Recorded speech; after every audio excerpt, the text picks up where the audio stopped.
bonjour à toutes et à tous, nous sommes le 4 juillet 2020 pour le 196e rapport de situation sur le Donbass. Un rapport principalement axé sur l'évolution de la situation militaire avec l'armée ukrainienne qui continue de détruire les caméras de l'OSCE, mais aussi et surtout l'évolution politico-économique de l'Ukraine elle-même. Sur le plan militaire, du 27 juin au 3 juillet 2020, l'armée ukrainienne a violé le cessez-le-feu en RPD à 36 reprises, donc un peu plus que la semaine passée, durant lesquelles elle a tiré 104 obus de mortier de 120 et 82 mm, pour un total de 368 munitions, donc on est un petit peu moins que la semaine passée, mais enfin la baisse n'est pas transcendantale. Il faut y rajouter les 11 violations du cessez-le-feu et les 93 munitions tirées, dont 81 obus de mortier, par l'armée ukrainienne contre les RPD durant les dernières 24 heures. Et malheureusement, le bilan de cette semaine est mauvais puisque les tirs de l'armée ukrainienne ont tué un soldat et une civile en RPD. Il y a eu un civil qui a été blessé en RPL ces derniers jours. En RPD, 5 habitations ont été endommagées, une école à Trudovski, la station de pompage de Vassilievka s'est retrouvée aussi prise sous les tirs. Et là, hier, c'est l'aqueduc Gorlovka-Dzerzhinsk qui a été endommagé par des obus de mortier tirés par l'armée ukrainienne, sans parler des lignes électriques. Côté ukrainien, les pertes du mois de juin dues au tir de réponse de la milice populaire de l'RPD sont de 9 morts et 33 blessés. L'armée ukrainienne a aussi perdu 5 véhicules blindés, dont 2 véhicules de combat d'infanterie, un camion de munitions et 3 mortiers de 120 et 82 mm. Les pertes hors combat sont encore pires, puisque en un mois, l'armée ukrainienne a eu 25 morts et 52 blessés, et je précise bien hors combat, donc c'est-à-dire bagarre entre les soldats, maniement des armes alors qu'ils sont complètement bourrés ou qui sont sous l'effet de stupéfiants, mauvais maniement des armes parce qu'ils n'ont pas respecté les règles de sécurité, bizutage, etc., etc. Et puisqu'on parle des violations des accords de Minsk par l'armée ukrainienne, eh bien cette dernière continue de déployer des armes lourdes près de la ligne de front et entre autres près soit d'habitation, soit d'infrastructures civiles. Cette semaine, les services de renseignement de l'RPD ont ainsi détecté le déploiement de 46 pièces d'armement lourd. Donc c'est un petit peu moins que la semaine passée, mais là aussi la baisse est quand même pas transcendantale. Dans le détail, on a 10 obusiers de 152 mm, donc soit des MSTAB, soit des D20. Un canon anti-char Rapira de 100 mm, 2 systèmes de défense antiaérien Strela 10, un système de défense antiaérien Zhuzhka, 3 systèmes de défense antiaérien Tunguska, 2 véhicules de transport de troupes blindés type BTR, 5 véhicules de combat d'infanterie type BMP, 2 véhicules blindés et 20 chars d'assaut T-64. Et on a aussi découvert 2 radars mobiles, donc 2 radars de détection aérienne. Alors ça, je comprends pas l'utilité, parce qu'en fait, on n'a toujours pas d'aviation militaire. Donc est-ce que les soldats ukrainiens se persuadent eux-mêmes de leur propre délire sur l'invasion russe imminente sur laquelle je vais revenir un petit peu après? Je sais pas, mais ça n'a aucune utilité, voilà. Et donc je vous parlais de ces destructions de caméras de l'OSCE par l'armée ukrainienne. Je vous rappelle, je vous en avais déjà parlé début juin, donc le 2 juin, l'armée ukrainienne avait détruit la caméra de surveillance de l'OSCE qui se trouve à proximité de la zone de retrait des troupes et des équipements de Petrovskoye, donc c'est au sud de Donetsk. Là, ils l'avaient déglingué à coups de fusil de sniper. Et ben ils ont remis le couvert le 22 juin à 8h10. Cette fois, c'est une caméra située à 1 km au sud-ouest de Shirokino, dans l'extrême sud, qui a été détruite. Donc je vais vous montrer une petite carte vous montrant où elle se situe. Alors l'OSCE n'a pas pu déterminer le type d'arme utilisée. Enfin, vu la distance entre la caméra et les positions les plus proches de l'RPD, on est à presque 5 km, si on suit la direction des tirs indiqués par le rapport de l'OSCE. Et puis vu la nature du terrain, c'est pas possible que la caméra ait été touchée par la milice populaire. Parce qu'en fait, depuis les positions de l'RPD qui sont dans cette direction-là, vous ne pouvez pas voir cet endroit. C'est-à-dire simplement le terrain est légèrement vallonné et donc vous ne voyez pas cet endroit. Et donc là, pour toucher, vous tirez au pif, quoi, tu vois, enfin je veux dire, et puis il faudrait de l'armement lourd, Or, nous, notre armement lourd, il est maintenu dans les entrepôts comme c'est prévu. Donc je vois pas trop comment... Voilà, donc là il n'y a plus que l'armée ukrainienne, quoi.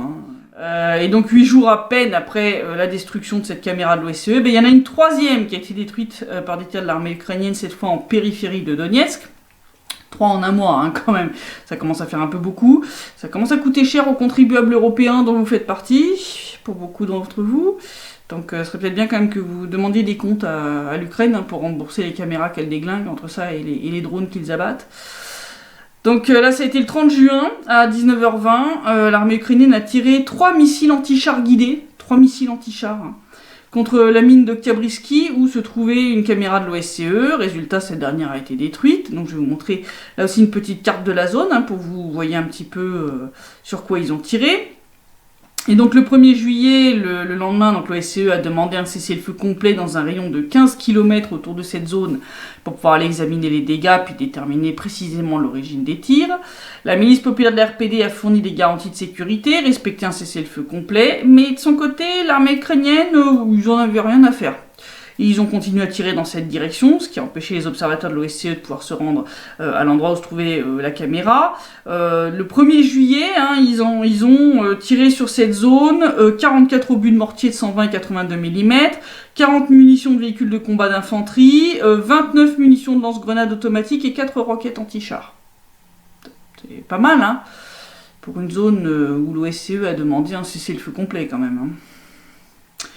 C'est que vers midi que la partie ukrainienne a enfin daigné donner des garanties écrites de sécurité, ce qui a permis aux observateurs de l'OSCE d'aller inspecter la caméra. Ils l'ont emmenée hein, pour analyse plus poussée.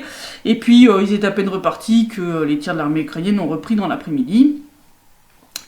Et bon, ce qui est quand même un petit peu inquiétant, c'est que ces destructions de caméras de l'OSCE ont lieu sur fond de recrudescence des tirs de l'armée ukrainienne contre les civils du Donbass. Hein, le 29 juin au soir, l'armée ukrainienne a tiré au lance-grenades et à la mitrailleuse lourde sur le village d'Alexandrovka. Personne n'a été tué ou blessé, mais ça c'est la chance, hein, parce qu'il y a une maison qui a complètement brûlé, alors que son occupant était réfugié au sous-sol. Si les voisins n'avaient pas réussi à éteindre le feu, l'homme serait mort. Hein. Je veux dire, au choix, soit la chaleur, soit les fumées, mais... je dirais, là, il a eu une chance folle, ce monsieur. Le même soir, l'armée ukrainienne a tiré au mortier de 82 mm sur le village de Trudovski, endommageant 2 maisons de plus ainsi qu'une ligne électrique. Et donc, pour moi, la destruction d'une 3e caméra de l'OSCE par l'armée ukrainienne en à peine un mois, sur fond d'augmentation des tirs de cette dernière contre les civils de RPD, c'est pas rassurant du tout. Ça veut dire clairement que l'armée ukrainienne cherche à cacher ces violations du cessez-le-feu. Voilà, ils veulent empêcher la mission de surveillance de l'OSCE de les enregistrer. C'est dans la même logique que les brouillages des signaux des drones hein, de l'organisation.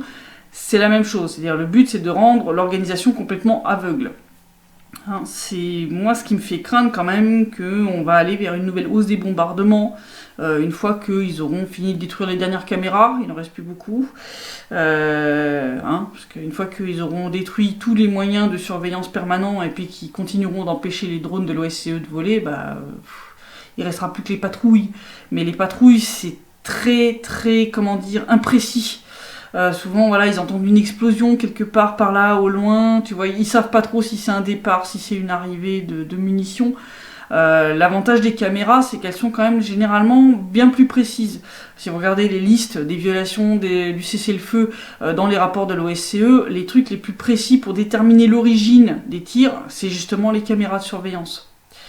Donc c'est clair que c'est très inquiétant de mon point de vue qu'on en soit déjà à 3 caméras détruites en à peine un mois par l'armée ukrainienne. Moi je trouve ça hallucinant d'ailleurs que l'OSCE réagisse pas plus vivement à la destruction de ces caméras. Les pays occidentaux garants des accords de Minsk, c'est pareil, silence radio. Moi ça m'inquiète parce que ces destructions de caméras, elles ont commencé juste après que l'OSCE a enregistré dans ses rapports une arrivée massive d'armements lourds dans les gares du Donbass, dans la partie contrôlée par Kiev. Or, quand une armée envoie dans la zone d'opération militaire une grande quantité d'armes lourdes et qu'elle cherche à rendre aveugle l'organisation chargée de maintenir un cessez-le-feu, c'est qu'il y a de bonnes chances que ce dernier finisse enterré définitivement. On est bien d'accord. Hein, il n'y a pas besoin d'avoir fait Saint-Cyr pour s'en rendre compte. Donc ça, pour moi, ça pue quand même. Hein. Pour moi, ça pue carrément. Et c'est vrai que j'aimerais bien quand même que tant Paris et Berlin que l'OSCE réagissent un petit peu plus vivement à ces destructions. C'est pas juste du matériel. Ça montre qu'il y a une logique derrière qui est quand même pas très rassurante. Voilà. Donc ça, c'est... On va voir comment la situation va évoluer, mais je pense que ça va pas aller vers un mieux. Puis donc je vous disais que la plus grosse partie de ce site web concernera l'évolution de la situation en Ukraine. Eh bien sur le plan, on va dire, politique, on va reparler de la cote de popularité de Zelensky qui s'est de nouveau cassé la figure joyeusement. Je vous rappelle février 2020, je vous en avais parlé à l'époque, la cote de popularité de Zelensky était passée en dessous de la barre des 50%, alors que je rappelle qu'elle se trouvait à 73 en septembre 2019. Voilà. En mars 2020, c'était remonté un tout petit peu à 52% avant de retomber à 51%. Et puis là, il a continué sa chute. Là. Au mois de mai, il avait retrouvé le même score qu'au mois de février, il était à 47%. Et puis là, un nouveau sondage qui a été mené fin juin en Ukraine, il est carrément à 38 maintenant. Voilà, il a plus que 38% d'Ukrainiens qui approuvent les actions et déclarations de leur président. C'est-à-dire, en 9 mois, il a vu sa cote de popularité quasiment divisée par 2. C'est quand même énorme. Et surtout, le fait marquant, c'est que pour la première fois depuis le début de son mandat, le nombre de personnes qui désapprouvent ses actions et ses déclarations est désormais supérieur à ceux qui les approuvent, puisque maintenant ce sont 45%. Donc il a une cote d'impopularité de 45% pour une cote de popularité de 38%. Et ça c'est quand même marquant. Parce que là, ça veut dire qu'il y a quand même une tendance importante qui s'est engagée. Et je pense qu'il va joyeusement continuer à diminuer.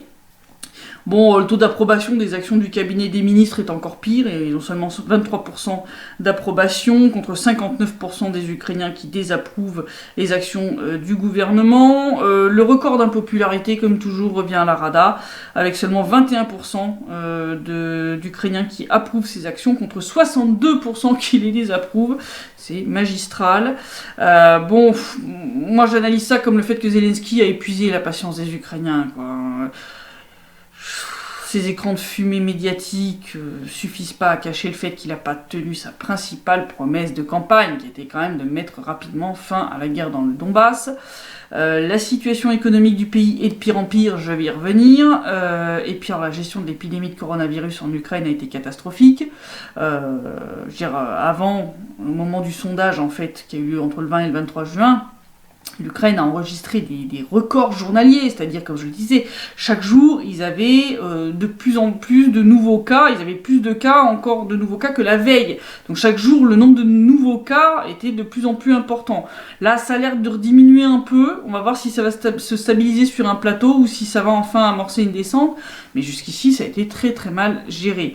D'ailleurs, le sondage en question indique que 63% des Ukrainiens pensent que l'Ukraine est quand même loin d'en avoir fini avec l'épidémie de coronavirus et que le nombre de nouveaux cas va continuer à augmenter, contre 18% qui pensent que cette fois ils en ont vu la fin et que le nombre de nouveaux cas va diminuer.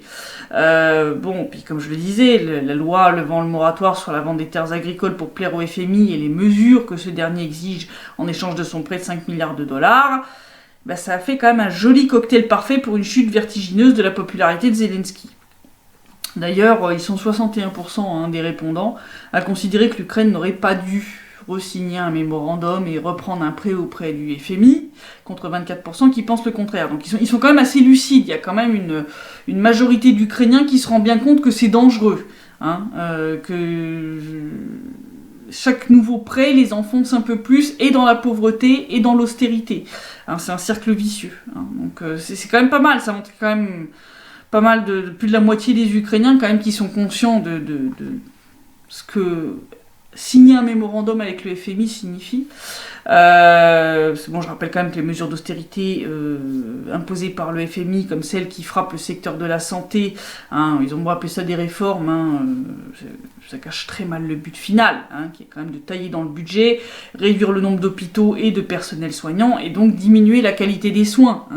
D'ailleurs, ils sont 40% d'Ukrainiens à s'opposer à la poursuite de ces réformes, contre 25% seulement qui les soutiennent, ce qui montre bien qu'ils sont quand même conscients du caractère caractère néfaste de ces dernières. Hein. C'est des mesures d'austérité drastiques qui vont affecter la qualité des soins qu'ils vont recevoir. D'ailleurs, ça commence à se voir. Hein. Là, il y a des dispensaires pour tuberculeux qui ont fermé et ça commence déjà à avoir un impact sur la situation épidémiologique en Ukraine. Ça va être une catastrophe. Pour moi, la chute de la cote de popularité de Zelensky, elle va se poursuivre. Parce que déjà, les fameux propos eugénistes là, de sa députée Galina Tretiakova, hein, ils sont postérieurs au sondage.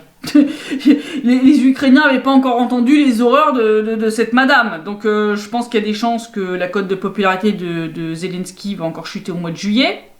Vu qu'il n'a pas ouvertement condamné sa déclaration, il n'a pas exigé non plus qu'elle démissionne. Là, il est en plein conflit avec le blogueur Anatoly Chary, donc ça aussi, ça pourrait lui faire perdre des points. En plus, le fait que les poursuites judiciaires contre l'ancien président Petro Poroshenko ne donnent toujours rien de concret, ça pourrait aussi jouer contre lui, parce qu'il y a quand même 51% des Ukrainiens qui estiment que Porky a quand même bien violé la loi et que, il devrait passer devant la justice, être poursuivi pour ses crimes, contre 30% qui pensent que c'est de la persécution politique. 30% de gens avec un QI dont la valeur doit être à peu près équivalent à celle de leur température corporelle. Pour pas dire autre chose. Parce que c'est pas possible. Voilà. Si la justice ne fait pas son travail contre l'ancien président ukrainien, alors qu'une quinzaine quand même d'affaires pénales ont été ouvertes contre lui, et que la publication de ses conversations téléphoniques avec Biden laisse quand même peu de doute sur sa culpabilité, je pense que ça prouvera définitivement que Zelensky n'est qu'un Poroshenko bis, et je pense que sa cote de popularité va très vite finir au même niveau que celle de son prédécesseur à la fin de son mandat. Et il en est qu'à 1 an de mandat. 1 an. Voilà. Et donc je vais vous parler d'une autre nouvelle. J'hésitais à la mettre dans le pendant ce temps à Kiev tellement c'est délirant, donc préparez-vous. Mais en même temps c'est très sérieux. Ça fait partie de la propagande ukrainienne. Ils appellent ça sous un autre nom, mais c'est de la propagande. Je rappelle, ça fait 6 ans que Kiev hurle à l'invasion russe imminente sans que cette dernière ne montre le bout de son nez. Et la dernière version en date de cette alerte... à l'invasion fantôme, est venue du ministre ukrainien des Affaires étrangères, qui a déclaré que la Russie pourrait lancer son attaque contre l'Ukraine lors de ses exercices Caucase 2020, qui vont avoir lieu cet automne. Donc c'est ce cher Vassili Bodnar qui, lors d'une interview, a raconté que l'Ukraine devait se préparer mentalement au fait que la Russie ne va pas cesser d'utiliser ses forces armées pour atteindre ses objectifs politiques, et à la possibilité que les exercices Caucase 2020 se transforment en offensive militaire russe contre son voisin. Bon, alors, déjà, concernant le fait d'utiliser ses forces armées comme moyen de pression politique, ça, en fait, c'est plutôt la méthode américaine, c'est-à-dire les patrons, en fait, de l'Ukraine. Il vous suffit de regarder la liste des guerres menées par l'armée américaine ou ses proxys un peu partout dans le monde ces dernières décennies pour renverser des gouvernements qui ne convenaient pas à Washington ou mettre la main sur des ressources naturelles d'un grand nombre de pays, pour se rendre compte que M. Bodnar transpose sur la Russie les méthodes de ses patrons américains. Je veux dire, déjà là, on part mal. Et puis alors en plus, si réellement la Russie a envahi le Donbass depuis 6 ans, pourquoi est-ce que l'Ukraine devrait se préparer mentalement à l'utilisation par la Russie de ses forces militaires pour atteindre ses objectifs politiques? Soit l'Ukraine est déjà en guerre contre la Russie depuis 6 ans, et donc normalement elle devrait déjà être préparée mentalement. Si c'est pas le cas, c'est plutôt flippant. Soit elle doit se préparer mentalement, et ça veut dire que ces histoires d'invasion russe du Donbass, c'est que des contes de fées. C'est soit l'un, soit l'autre. Regardons à la suite de ces déclarations. Là, ça devient assez folklore. Parce qu'il nous parle de l'augmentation donc des forces militaires russes à la frontière orientale de l'Ukraine et du renforcement des troupes russes en Crimée. Donc il a parlé entre autres du fait que ce qu'ils ont appelé les forces d'occupation russes sur le territoire du Donbass occupé sont très souvent mises en état d'alerte, et que tout exercice peut entrer assez rapidement dans une phase active d'opération de combat, et que donc le risque est croissant. Et bien sûr, les militaires le voient. Donc après, il nous fait toute sa tartine sur le fait qu'ils passent leur temps à alerter l'Occident sur le fait que les Russes arrivent. Bon, sauf qu'encore une fois, bon, il n'y a pas de force d'occupation russe dans le Donbass. Hein. Je rappelle, les deux milices populaires, aussi bien celles de l'RPD que de l'RPL, sont quand même, dans leur écrasante majorité, composées de locaux, c'est-à-dire des gens qui sont nés dans le Donbass, qui ont grandi dans le Donbass, qui ont pour beaucoup fondé une famille dans le Donbass. Donc voilà, le reste, oui, il y a des volontaires, mais c'est des volontaires qui viennent d'une multitude de pays. Hein. Il n'y a pas que la Russie, il y a la Serbie, l'Italie, la France, l'Afghanistan, l'Allemagne, l'Espagne, la Finlande, enfin, il y a une liste de pays, si vous faites la liste de tous les volontaires étrangers, enfin, vous allez remplir quasiment toute la carte du monde. Et puis, si les milices populaires ont été mises en état d'alerte au mois de mai, je rappelle que c'était à cause de l'augmentation des bombardements de l'armée ukrainienne contre les civils du Donbass, qui faisait craindre une potentielle attaque ou une offensive de la part de l'armée ukrainienne. Ça n'avait rien à voir avec une opération d'invasion russe de l'Ukraine. En fait, Bodnar, il accuse les milices populaires de ce qu'elles envisageaient comme scénario de la part de l'armée ukrainienne. Donc l'inversion accusatoire, hein, c'est en permanence, c'est la technique ukrainienne par excellence. Et puis alors, quand il parle d'exercices comme ceux de Caucase 2020, et Bodnar, il oublie un petit peu vite que ces entraînements de grandeur nature sont internationaux. Il y a quand même des unités de 17 pays alliés de la Russie qui sont invités à ces exercices, Caucase 2020. Donc moi j'aimerais que le ministre ukrainien des Affaires étrangères m'explique comment va se passer l'invasion russe de l'Ukraine au milieu de ces exercices. Voilà, comment ces exercices peuvent dégénérer en invasion russe du voisin. Ça se passe comment en fait? Tu t'envisages le truc comment mon gars? Parce que c'est quoi? Ils sont mis d'exercice, puis d'un seul coup ils disent ah bah tiens, si on allait envahir l'Ukraine, et puis là les Russes se cassent, et puis ils laissent leurs collègues de 17 pays sur le polygone au milieu d'exercice. Ou alors ils les emmènent avec eux, et là ça devient une invasion internationale du pays voisin. J'aimerais qu'il m'explique, parce que je vois pas trop là. Ça tient pas trop la route. Et puis alors, ça tient d'autant moins la route que les polygones sur lesquels ont lieu ces exercices sont quand même à plus de 350 km de la frontière avec l'Ukraine. Là, je parle du plus proche, hein. Les autres ils sont même à bien plus que ça encore. Hein. C'est parce qu'il y a de mieux pour lancer une offensive rapide et discrète. Hein. 350 km pour le déplacement d'une armée, ça fait quand même une bonne distance. Hein. Tu couvres pas ça comme ça. C'est pas la première fois que la Russie organise de tels exercices militaires à grande échelle. C'est pas la première fois non plus que l'Ukraine hurle à l'invasion imminente lors de ces exercices. Et que cette invasion, elle vient jamais. Et puis alors, le plus fun, c'est que si on regarde les déclarations d'autres politiciens ukrainiens, on a un son de cloche complètement différent.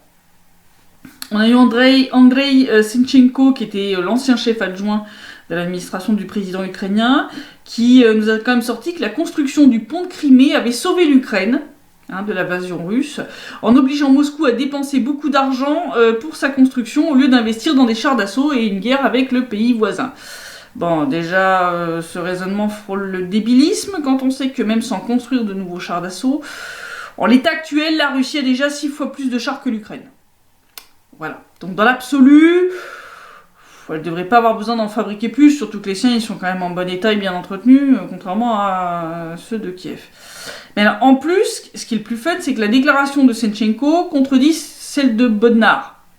Parce que soit la Russie a dépensé dans le pont de Crimée l'argent qu'il lui aurait fallu pour faire la guerre à l'Ukraine, et donc Kiev est sauvé, soit l'armée russe va l'envahir demain, mais il faut choisir les gars, c'est soit l'un soit l'autre, ça peut pas être les deux à la fois, hein,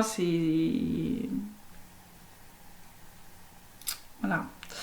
Puis alors, si on aborde la question de la raison pour laquelle soudainement la Russie se déciderait à envahir l'Ukraine, là on tombe encore plus loin dans le débilisme.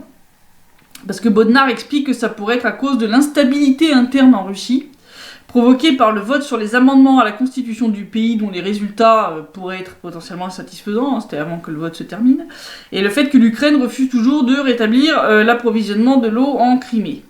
Bon, sauf que, maintenant le vote sur les amendements à la constitution russe est terminé. On a vu le résultat qui est assez proche des sondages à la sortie des urnes, qui indiquait déjà que 76% des gens qui avaient voté soutenaient les changements à la Constitution. Donc là, on est à peu près dans ces eaux-là, on est à un peu plus de 70%. Donc le résultat est pas du tout mauvais, bien au contraire. Donc je vois pas bien quoi ça pourrait provoquer de l'instabilité en Russie, pas du tout. Et puis pour ce qui concerne l'approvisionnement en eau de la Crimée, le chef de la République autonome de Crimée, Sergueï Aksionov, a déjà déclaré qu'il ne va pas demander à Zelensky de rouvrir le robinet, puisqu'ils ont creusé des puits artésiens, il y a des canalisations transportant leur eau qui ont été construites jusqu'à Simferopol, la deuxième a été inaugurée il y a quelques jours, donc le problème a été réglé une bonne fois pour toutes. Donc les seuls qui ont maintenant un problème avec la coupure de l'approvisionnement en eau de la Crimée, c'est les Ukrainiens qui se retrouvent privés non seulement d'une manne financière, parce qu'ils auraient pu se faire payer pour l'eau, donc ils auraient quand même bien besoin de ces sous quand même, hein. Et puis en plus ils voient les régions agricoles qui sont proches de la frontière avec la péninsule dépérir faute d'eau, hein, puisque j'en avais déjà parlé précédemment. En coupant l'eau à la Crimée, en fait ils ont coupé l'eau aussi aux régions environnantes, qui sont sur le même tuyau. Donc c'est surtout là actuellement la région de Kherson qui souffre de ça. Donc là on a Bodnar qui essaie de nous agiter l'épouvantail d'une offensive russe qui aurait en réalité aucune raison d'avoir lieu, puisque les deux justifications avancées ne tiennent pas la route une seconde, et le scénario de son invasion lancé pendant les exercices Caucase 2020 est encore plus délirant que les raisons invoquées pour le déclenchement. Franchement, enfin là, c'est un summum de débilisme. C'est pour ça que je vous dis, ça c'était presque à la limite de finir pendant ce temps-là à Kiev. Hein, bon, la réalité, c'est que le ministre ukrainien des Affaires étrangères hurle au loup pour cacher l'état déplorable de son pays, qui devient de plus en plus visiblement une Somalie aux portes de l'Europe. Hein. Je vais vous montrer les photos d'un marché de Kiev où les gens vendent leurs affaires à proximité immédiate des rails, où passent régulièrement des trains. C'est une scène digne du Bangladesh, hein, comme ont d'ailleurs fait remarquer plusieurs des commentateurs de ces clichés. L'Ukraine est en train de tomber dans un état de pauvreté digne du début des années 1990, après la chute de l'URSS. Même Saakashvili a dit qu'il n'y a pas d'État en Ukraine, que la Russie est plus avancée en matière de réforme que son voisin. Alors résultat, on a Kiev en train de nous brandir, encore et toujours, sa menace fantôme d'une invasion russe imaginaire pour distraire les Ukrainiens du marasme dans lequel les autorités post-Maïdan ont plongé l'Ukraine. À défaut d'avoir du pain et des jeux pour distraire sa population, le gouvernement ukrainien est réduit à lui raconter des histoires de méchants ogres russes, qui feraient même pas peur à un gosse de 5 ans. Mais bon, c'est logique qu'un état fantôme accouche d'histoires de menaces fantômes. Et en la matière, l'Ukraine ne manque pas d'imagination à défaut de logique. Voilà. En termes d'instabilité interne, là il y a eu des coups de force du corpus national, donc le truc de Bieletsky, là, les néo-nazis ukrainiens, qui sont en plein conflit donc, avec le blogueur Anatoly Chary. Donc les supporters de Chary ont été agressés physiquement, de manière assez sérieuse, par les néo-nazis ukrainiens. Donc je veux dire, tu vois pas ce genre de choses en Russie, je suis désolée. La stabilité interne, elle est en Ukraine, elle est pas à Moscou. Et puis, je vous parlais de la situation politico-économique, qui va devenir un peu compliquée, là, parce que le chef de la Banque centrale d'Ukraine, Yakov Smolny, a remis sa démission, après avoir reçu, semble-t-il, des pressions politiques. Zelensky essaye de sauver les meubles, en prétendant que c'est pas vrai, qu'il n'a pas fait pression sur Smolny, que sa démission n'est pas liée à un conflit avec lui, qu'il s'entend très bien avec. Bon, moi ça me semble un peu bizarre. Un peu bizarre. Pour moi ça tient pas trop la route, les histoires de Zelensky, parce que pour que le gars donne sa démission, c'est qu'il y a eu des pressions extrêmement sérieuses. Je veux dire, c'est pas juste une histoire de je sais pas quel député qui allait le voir pour lui dire écoute, tu vas faire ça, tu vois. Enfin, je veux dire, pour que le gars il en vienne à démissionner, c'est quand même qu'il y a du lourd derrière, et j'ai tendance à croire que le média ukrainien Liga, qui a indiqué que c'était un conflit personnel avec Zelensky qui est à l'origine de sa démission, ça me semble assez crédible.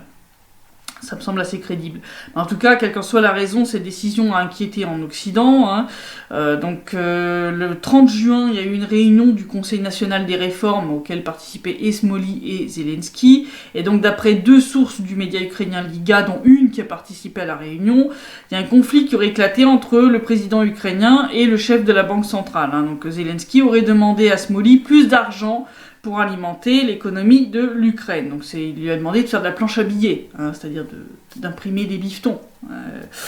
Mais bon, Smolny a quand même souligné que cette méthode ferait peser un risque sur la stabilité macroéconomique du pays et pourrait provoquer une nouvelle chute de la hryvnia. Hein. Bon, quand tu imprimes du pognon comme ça, c'est ce que font les États-Unis, c'est ce que fait le Japon, c'est ce que fait aussi d'une certaine façon l'UE, c'est ce qu'ils appellent les quantitative easing. Le problème, c'est que ça provoque de l'inflation. Ça peut partir en hyperinflation. Ça peut effectivement foutre en l'air le taux de change de ta monnaie. C'est très très mauvais, c'est un truc à éviter ce genre de choses. Hein. En tout cas, le lendemain de cette réunion, Smolny a remis sa démission par écrit. Hein, il l'a justifié en disant qu'il avait subi des pressions politiques. Il a dit « La Banque centrale d'Ukraine est depuis longtemps soumise à des pressions politiques systématiques. Il m'est donc impossible d'exercer efficacement mes fonctions et d'interagir avec d'autres organismes gouvernementaux. Avec ma démission, je veux mettre en garde contre de nouvelles tentatives de miner les fondements institutionnels de la Banque centrale d'Ukraine. » Zelensky a pas hésité bien longtemps, en tout cas, pour savoir s'il acceptait sa démission ou pas. C'est aussi le truc qui me fait dire que son histoire de « Non, mais je m'entends bien avec Smolny », tient pas trop la route. Si tu t'entends réellement bien avec lui, t'aurais dû insister pour que il reste, tu vois, comme tu l'as fait avec Goncharuk quand il avait remis sa démission la première fois. Je veux dire, c'est quand même très étrange. Donc le 3 juillet, la Rada a approuvé la démission de Smolny. C'est un peu con, parce que là, ils avaient une occasion d'arrêter l'engrenage. Pour l'instant, son successeur n'a pas encore été fixé. En tout cas, tous les experts financiers interrogés par l'IGA ont pris la démission du chef de la Banque centrale de manière très négative. Ils craignent clairement que cette dernière ne perde son indépendance, qui pourrait nuire aux relations entre l'Ukraine et les investisseurs et partenaires étrangers, dont le FMI. Et les nuisances potentielles ont déjà commencé, puisque Smolny a démissionné juste après que l'Ukraine a lancé son premier placement d'euros obligations post-quarantaine pour un montant de 1,75 milliard de dollars. Et la démission de Smolny a fait dérailler complètement toute l'opération. Les investisseurs qui avaient acheté les eurobonds ont demandé d'annuler la transaction au vu de la situation. Et après une nuit entière de négociations avec les investisseurs, l'Ukraine a plié et a annulé le placement. Donc ça déjà, c'est pas bon. En plus, ce placement qui était adossé à l'accord conclu entre l'Ukraine et le FMI, je rappelle, l'accord avec le FMI requiert l'indépendance de la Banque centrale d'Ukraine. D'ailleurs, l'institution a assez mal réagi à la démission de Smolny. Ils ont pondu un communiqué sans panique, mais quand même en mode avertissement, puisqu'ils ont quand même souligné que sous la direction de Smolny, la Banque centrale d'Ukraine avait quand même réussi à maintenir la stabilité des prix, démontrant amplement qu'une banque centrale indépendante est un élément clé de l'élaboration d'une politique macroéconomique moderne, et que c'est pour ça que l'indépendance de la Banque centrale d'Ukraine est au cœur du programme soutenu par le Fonds en Ukraine, et c'est pourquoi elle doit être maintenue. En clair, le FMI rappelle gentiment mais fermement à l'Ukraine quelles sont les conditions de l'octroi de son prêt de 5 milliards de dollars, qui vient à peine d'être signé. Un point d'ailleurs qui a été souligné par l'expert financier Sergueï Foursa, qui a quand même dit que Zelensky a fait exactement ce qu'il fallait pas faire. Il a dit l'indépendance de la Banque centrale était la principale condition de la coopération avec le FMI. L'importance de son indépendance a été mentionnée dans chaque paragraphe du communiqué de presse du FMI après que le fonds ait sauvé l'Ukraine du défaut de paiement. Et après ça, le président lui-même commence à faire pression sur la Banque centrale. Eureka. C'est ce qu'il a écrit sur son mur Facebook. Les marchés ont eux aussi réagi. Il y a eu une nouvelle chute de la hryvnia qui a obligé la Banque centrale d'Ukraine à intervenir directement sur le marché de change pour sauver la situation. Situation que Foursa avait prédit. Pour lui, dans un avenir proche, en plus de la panique sur le marché des devises, l'Ukraine doit s'attendre au départ de tous les investisseurs potentiels qui peuvent encore partir. Et à long terme, c'est une catastrophe économique et le défaut de paiement qui attend Kiev, d'après cet expert. Le ministre ukrainien des Finances, Sergueï Marchenko, s'est voulu rassurant en disant que rien de tout ça ne menace la stabilité financière de l'Ukraine. Mais les investisseurs et les Occidentaux sont pas vraiment du même avis. Parce que ça porte quand même un coup sévère à la crédibilité du gouvernement Zelensky.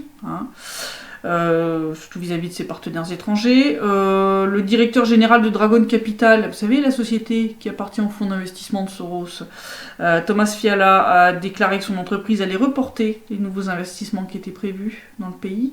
Il a dit que la démission de Smolly était la goutte d'eau qui a fait déborder le vase. Donc, je veux dire, quand des mecs comme ça commencent à dire ce genre de trucs, moi, les déclarations du ministre ukrainien des Finances qui te dit non, mais tout va bien, madame la marquise, tu peux prendre la déclaration et l'acheter à la broyeuse tout de suite. Hein. Voilà. L'Union européenne aussi a réagi avec inquiétude. Elle a considéré que la démission de Smolly était un signal d'alarme et appelé elle aussi à préserver l'indépendance de la Banque centrale, faute de quoi cela saperait la confiance dans les réformes menées dans le pays. Maintenant, reste à voir qui va être le successeur choisi. Là, Zelensky a reçu 3 listes de candidats. Mais s'il choisit un chef de la Banque centrale qui va accepter d'appliquer la planche à billets pour se remplir le budget de l'État sans devoir de nouveau mendier du pognon au FMI, ça pourrait quand même provoquer une sacrée crise financière, comme l'a souligné Yelena Belan de Dragon Capital. Elle dit si l'évolution de la situation dépendra des actions du président. Si la démission de Smolly est acceptée et que la BCE nomme une direction loyale à Zelensky, sous-entendu, alors en plus d'une crise économique, nous serons bientôt au bord d'une crise financière. Donc là, la balle est dans le camp de la Rada. Ils auraient pu refuser d'accepter la démission de Smolly, ils ne l'ont pas fait. Donc j'espère qu'ils vont refuser d'accepter la nomination d'un chef de la BCE qui serait trop conciliant envers Zelensky. Parce que là, s'ils n'utilisent pas cette deuxième option, je pense que le répit accordé à l'Ukraine par l'accord conclu avec le FMI n'aura pas duré plus longtemps que l'octroi de la première tranche. Et tous les sacrifices imposés au peuple ukrainien l'auront été une fois de plus pour rien. Parce que ça, c'est l'histoire de toujours entre le FMI et l'Ukraine. Ils ont à peine reçu le pognon, ils commencent à déconner et ils reçoivent pas la suite. Donc on voit que la situation en Ukraine est quand même très très mauvaise. Petite anecdote, là la Russie a exigé de l'Ukraine qu'elle se décide enfin à proposer la loi sur le statut spécial du Donbass, surtout si Kiev veut réellement organiser les élections locales ici en même temps que dans le reste de l'Ukraine en octobre. Et là, Zelensky a pondu une réponse en disant que personne n'avait à exiger quoi que ce soit de l'Ukraine car l'Ukraine est un pays indépendant. Ouais, non, vous excuse-moi, vous faites la pute pour le FMI en échange d'un prêt de 5 milliards de dollars. Vous pliez au fait de laisser des étrangers décider de qui sera juge ou procureur. Je veux dire, écoutez les conversations entre Poroshenko et Biden, quoi. Je veux dire, puis là, vous regardez le mémorandum du FMI. L'Ukraine n'est plus du tout indépendante. Ce n'est pas l'Ukraine qui fixe sa politique monétaire. Ce n'est pas l'Ukraine qui choisit ses juges, etc. Enfin, je veux dire, c'est le FMI qui a imposé la levée du moratoire sur la vente des terres agricoles. C'est le FMI qui a imposé la fameuse loi anti-Kolomoïski. Je veux dire, viens pas me faire rigoler en me racontant que ton pays est indépendant. L'Ukraine n'est pas indépendante, c'est une putain de colonie des États-Unis. Point. Donc ça c'était délirant, mais j'ai trouvé ça plus pathétique que drôle. Comme d'ailleurs la farce du tribunal concernant le MH17 qui se poursuit. Alors, on a un truc en demi-teinte. Donc les experts d'Almazantei seront auditionnés à la demande de la défense, ça a été accepté. La défense va pouvoir envoyer ses propres experts, donc certainement russes, aller inspecter la carlingue, parce qu'ils n'ont jamais eu accès, ils ont toujours eu droit qu'à des photos. Mais bon, les photos, ça ne permet pas de juger, surtout sans échelle, sans arriver à évaluer quoi que ce soit de sérieux, juste sur base de photos, c'est quand même très compliqué. Donc ça, c'est une grosse avancée. L'autre truc assez délirant, c'est que donc ils ont décidé enfin d'inclure le rapport d'Almazantei, dont je rappelle c'est la société qui produit les systèmes Book, dans le dossier. Donc c'est-à-dire que Almazantei s'est fait chier à faire une expérience grandeur nature sur un cockpit d'avion, ça a coûté des millions. Ils ont donc fait un rapport complet sur cette expérience. Il n'était pas inclus dans le dossier. hallucinant. Dossier d'ailleurs qui ne contient pas d'index. Donc vous avez des dizaines de milliers de pages, il n'y a pas de sommaire. Voilà. Et alors la défense a dit, s'il vous plaît, quoi, enfin, fournissez un index, quoi. Et là, les juges ont dit non, mais il n'y a pas besoin parce qu'il y a déjà un index thématique. Donc t'as juste, ça concerne tel thème, mais tu peux avoir des milliers de pages par thème. Enfin, je veux dire, les avocats doivent se farcir le dossier sans index, sans sommaire, et on découvre que le rapport de l'expérience d'Almazantey n'était même pas inclus dans le dossier. Ça vous montre bien que toutes les preuves russes, ils les ont foutues à la poubelle. Ils en ont même pas tenu compte. C'est hallucinant. Hallucinant. L'autre truc assez délirant, c'est que les juges ont refusé par contre la demande de la défense de revoir l'évaluation qui avait été faite des documents concernant les morceaux de missiles qui avaient été montrés par le gîte et qui indiquaient côté russe que c'était un missile qui avait été livré à l'Ukraine à l'époque soviétique. Donc le coup du procureur qui comprend pas la différence entre la date apposée sur un élément qui est sa date de fabrication et la date d'assemblage du missile qui est différente, eh ben on reste là-dessus. On reste sur cette connerie, voilà, pour pas devoir admettre que le procureur est un débile. C'est hallucinant. Enfin, je veux dire, voilà. Donc le procureur a décidé que c'était pas des éléments fiables. Point, fin de l'histoire. On n'a pas le droit de revenir dessus. complètement hallucinant. Donc on se retrouve, c'est un tribunal, je vous dis, les procès staliniens et les procès de l'Inquisition en comparaison, c'est du haut standard juridique. Et alors j'ai découvert un autre truc assez hallucinant, c'est que dans le droit néerlandais, il n'y a pas de nécessité de chaîne de traçabilité des preuves. À partir du moment où le procureur décide que la preuve elle est fiable, point, fin de l'histoire. Donc la preuve elle a pu être récupérée par n'importe qui, trafiquée par n'importe qui, si le procureur, lui, il est d'accord pour dire ça c'est une preuve, c'est une preuve. Ça c'est hallucinant, j'ai jamais vu ça dans un pays dit démocratique. Ce genre de choses est proprement hallucinant. Donc voilà la situation, donc ce cirque va continuer. Autre truc par contre positif qui est bien, c'est que le juge a approuvé le fait d'enquêter sur la présence des avions de chasse ukrainiens ce jour-là dans le ciel du Donbass, pas sous l'angle du scénario du fait que le MH17 aurait été abattu par un de ces avions, mais sous l'angle du fait que ces avions de chasse utilisaient les avions civils comme boucliers humains, quoi, en fait, en se cachant en dessous. Bon, ça peut être une façon d'attaquer le truc, mais bon, il y a plein de choses qui vont pas. Il y a plein de choses qui ont été, plein de demandes de la défense qui ont été refusées, entre autres la demande de faire témoigner le représentant du ministère russe de la Défense concernant justement les documents de fabrication des morceaux du missile qui avaient été présentés par le gîte. Je veux dire, ils autorisent d'auditionner les experts d'Almazantey, mais pas le représentant du ministère russe de la Défense. C'est un coup oui, un coup non, c'est au petit bonheur la chance, tu comprends pas trop la logique derrière. Enfin, c'est un peu n'importe quoi, donc je pense que ce cirque va continuer pendant des années, mais quoi qu'il en soit, pour moi, la décision d'un tel tribunal, elle vaut pot de zob. Je veux dire, un tribunal dans lequel on considère que la défense n'a pas le droit de contester la fiabilité ou la non-fiabilité de tel ou tel élément de preuve, comme j'ai dit la dernière fois, la défense elle sert à rien. Je veux dire, je vais voir comment ils vont s'en sortir avec les quelques choses qui leur ont été approuvées, les quelques points qui leur ont été approuvés, mais je suis pas très optimiste et je pense qu'on va aboutir à un jugement prévu d'avance, quoi. Je pense que c'est ça qui va se passer.